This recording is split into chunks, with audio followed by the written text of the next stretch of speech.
Hili ni penzi zito kuliko yote daa nzima. Miezi 3 iliyopita nilijikuta nikizama kwenye penzi zito na binti wa Kitanga, Fatuma Komwe. Nilitoa muda wangu mwingi sana nikiwa nautumia na Fatuma Komwe. Ilinibidi nimpeleke mpaka gym, maana alitamani kuwa na nyashi kama ya Kajala.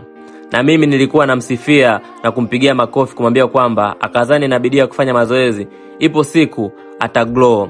Na kwa jinsi alivyokuwa mzuri mpenzi wangu, ilifika hatua tukiwa gym nilitaka nimpige busu zito sana ambalo halijawahi kutokea katika huu mkoa wa Dar es Salaam.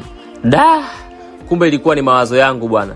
Nilishtushwa na kibao cha rafiki yangu, maana aliniona nimeduaa muda mrefu, alinichukua tuondoke.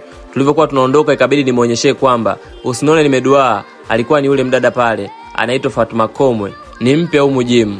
Itabidi kesho nijitahidi niongee naye. Wewe mwenyewe mtazamaji, nadhani unamuona Fatuma Komwe jinsi alivyo.